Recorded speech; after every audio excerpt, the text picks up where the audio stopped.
Hello everyone, in this video tutorial we are going to discuss about wrapper class in Java. Wrapper class in Java provides the features of conversion. Conversion of what?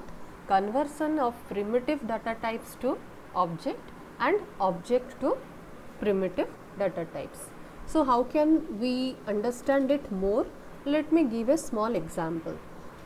Till now we have not used collections framework, but once we will use collection we can create our high-end data structure. Let us take a small example of the collection class called ArrayList. If I want to create a list of items which will hold the integers, I need to create the class ArrayList and create an object of the ArrayList class. The object of the ArrayList class can hold the primitive data items, those are the independent number. So here the wrapper class is integer which can hold the primitive data type. So we can convert the primitive data type to object and object to primitive data type. So one of the use of the wrapper class is which we can see is in collections framework. Fine. Now let us come to the second point. From J2 SE 5.0 version, the conversion happens automatically. We should not write the code to convert between primitive data type to object and object to primitive data type. The conversion of primitive data type to object is known as auto-buxing. The conversion of object to primitive data type is known as on-buxing. Two strategies are there, auto-buxing and on-buxing. When we are trying to convert the primitive data type to object, that strategy is known as auto-buxing. When we are trying to convert the object to primitive data type, that strategy is known as on-buxing. So let us have a look in the picture where all the types of objects wrapper classes are listed over here. So they are boolean, character, byte, sort, integer, long, float, double. All the words are started from the capital letter. That means it's the wrapper class. So here boolean is a wrapper class. Boolean in small letters is the respective primitive data types. Character is a wrapper class. CHAR is the primitive data type. Byte is a wrapper class. Byte in small case letters are primitive data types. Sort is a wrapper class, again in small case it is respective primitive data type. So such as integer, long, float, double, everything has its own primitive data types. So let us have a look on the tabular format where we can able to see the primitive data types and the wrapper class. So if the primitive data type is boolean, wrapper class is boolean, B is capital letter, CHAR, character, C is capital letter, and so far so on. Fine. So these are few points of where exactly the wrapper class is useful. The example I already told about ArrayList and vector. So to add the elements or to store the elements in ArrayList and vector data structure, we need to create an object type which is a wrapper class object. So the wrapper class may be integer, double, boolean, so whatever it may be, but we need to create an object and that object will hold all the primitive data types, that is integer type or double type or float type or whatever it may be. So what we will do now, let us go inside Eclipse directly and check how exactly auto-buxing and on-buxing happened. How can we programmatically convert the primitive data type to object and object to primitive data type. So I will just select Core Java project 1. Let me create a new class. And let's say the class name is auto-buxing demo, and let's say it is a public class.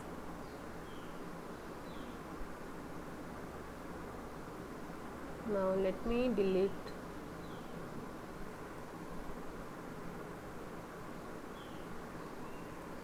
the unwanted data. Let's put the description of the code over here.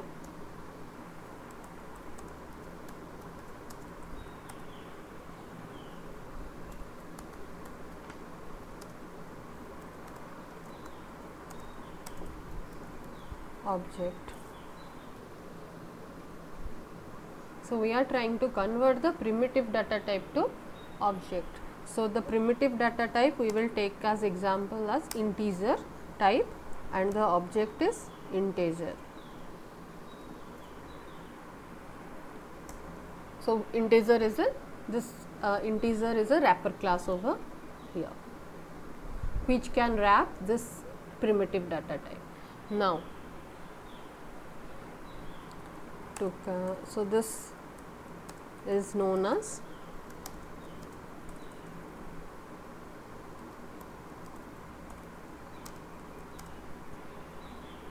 autobuxing.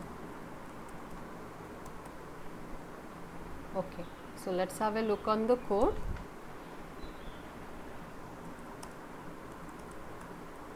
Initialize a number. Let me say integer number equal to, I will just give some value. Number n has been initialized over here. Now I need to convert this n. Now n is a primitive data, it stored the primitive data item. So int is the primitive data type. Now we need to convert this int to integer, which is an object, Now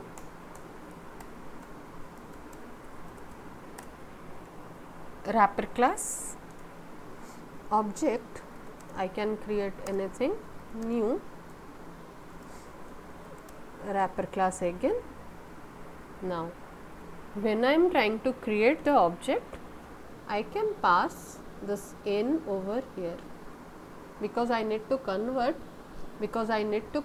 the primitive data type to object. So I need to pass the primitive variable, the variable which holds the primitive data. So now this n must be converted to n2 over here. Okay, so let us say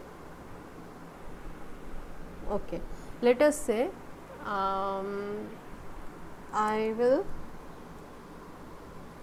print I'll print n2.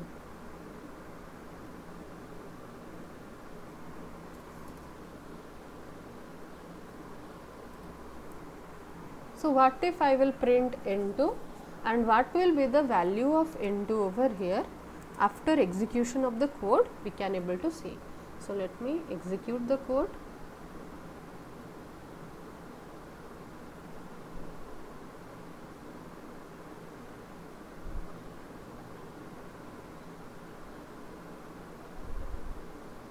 Yes, so what is the value of n2? The value of n2, it is taking us 500. From where it is getting the value of n2? The primitive data type is getting converted to object over here. So the value of the primitive variable is 500, which has been converted to an object. The object name is n2, and now n2 is holding the value. So this is what known as autobuxing. Now can I create use the autobuxing feature to convert the other type of data, so that I can convert the double as a primitive data type to its respective object? Let us check that. I will just use double. I am using one variable called number, let us say 999.90. Fine. Now respective wrapper class is double, D is new double. I need to create an object. Now while creating the object, I need to pass the variable which holds the value of simple integer, that number. So what is NUMBER I need to pass over here. So this is the way which is known as auto boxing. We are converting the primitive data type to object. Now I need to print it. What I need to print? I need to print the object. Let us check what is the value of object now. Yes, it's taking 999.9. So the primitive data type is getting converted to object over here. I think it is clear for everyone what is auto boxing in Java and how can the conversion happens from primitive data types to its respective object or to its respective wrapper class object. Thank you for watching the video. Happy learning.